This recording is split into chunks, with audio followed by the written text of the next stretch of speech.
Drop it.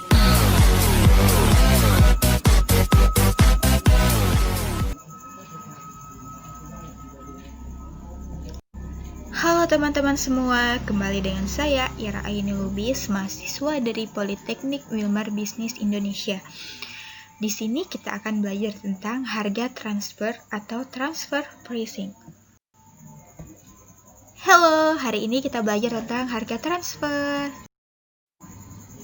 Definisinya itu, harga barang atau jasa yang ditransfer antar pusat pertanggungjawaban dalam perusahaan, meliputi semua bentuk alokasi biaya dari departemen ke departemen lain, dan harga jual produk atau jasa yang ditransfer antar pusat laba. Contohnya, biaya listrik, harga jual produk atau jasa yang ditransfer antar pusat laba per divisi.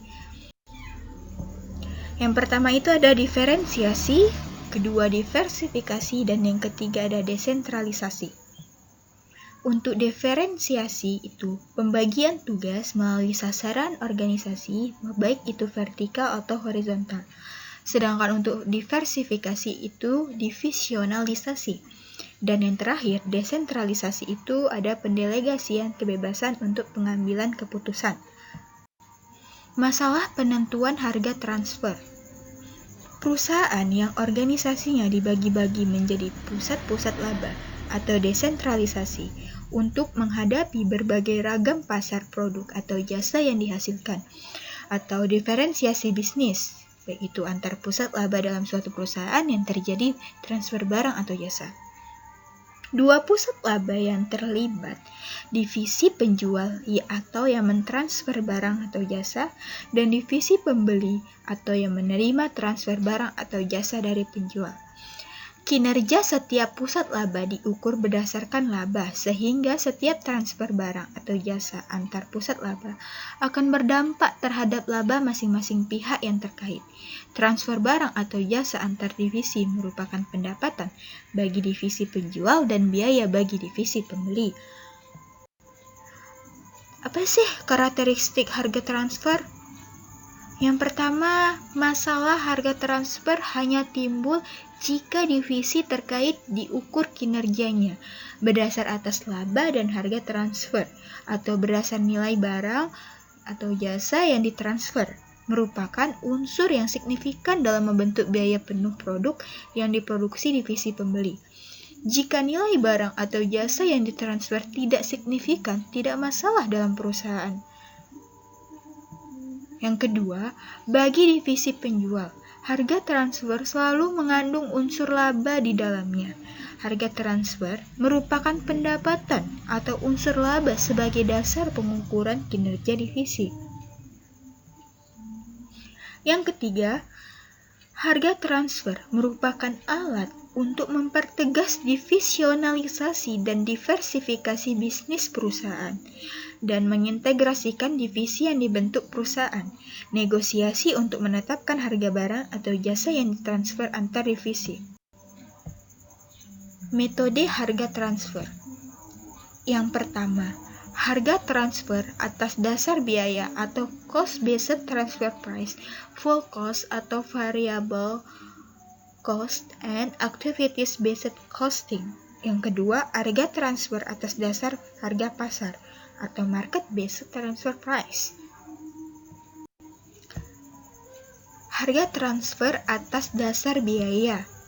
Yang A, atas dasar biaya lengkap atau full cost, dan yang B, atas dasar biaya variabel atau variable costing. Komponen biaya yang diperhitungkan di mana biaya digunakan sebagai dasar penentuan harga transfer. Oke, kita ke metode yang pertama, yaitu full cost atau biaya penuh. Di sini ada biaya variabel yang meliputi biaya produksi variabel, biaya pemasaran variabel, biaya administrasi dan umum variabel. Semua itu ditotalkan sehingga menjadi total biaya variabel. Yang kedua ada biaya tetap, baik itu biaya produksi tetap, biaya pemasaran tetap, biaya administrasi dan umum tetap. Sehingga semua ditotalkan menjadi total biaya tetap. Jadi antara total biaya variabel untuk full cost dan total biaya tetap itu semuanya ditambahkan sehingga menjadi total full cost. Komponen yang kedua itu ada variable cost atau biaya variabel. Biaya variabel itu ya ada biaya produksi variabel, biaya pemasaran variabel, biaya administrasi dan umum variabel. Sehingga ditambahkan menjadilah total biaya variabel.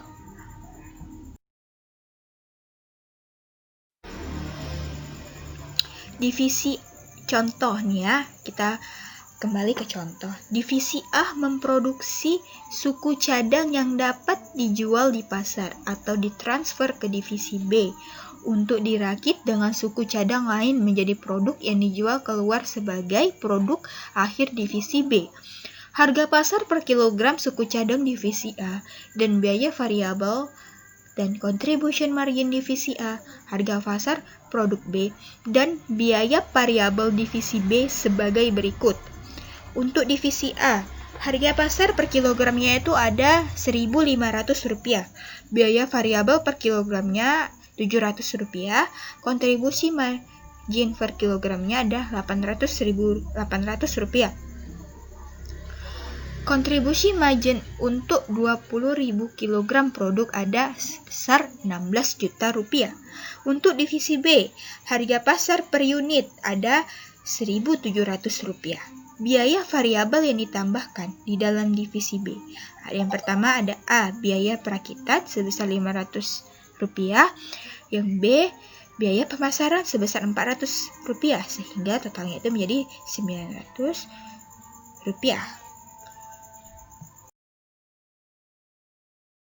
Penyelesaian.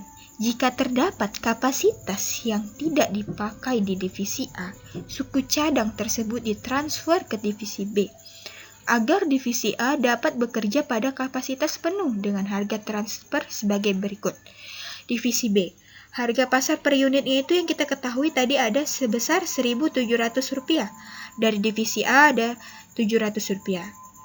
Biaya variabel yang ditambahkan di dalam divisi B, yang A biaya perakitan sebesar Rp500, yang B biaya pemasaran sebesar Rp400, sehingga totalnya menjadi Rp1.600. Itu dari divisi A dan biaya variabel yang ditambahkan di dalam divisi B.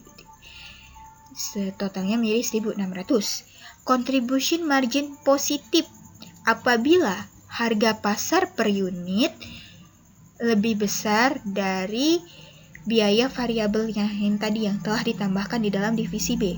Jadi itu Rp1.700 dikurangi dengan Rp1.600, kontribusi margin positif atau positifnya itu menjadi Rp100.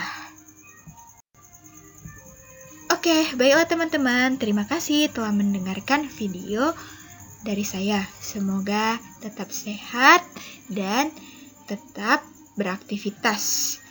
Semoga bermanfaat. Seperti kata Robert Collier, success is the sum of small efforts. Repeat the day in and the day out. Terima kasih. Stay safe and healthy.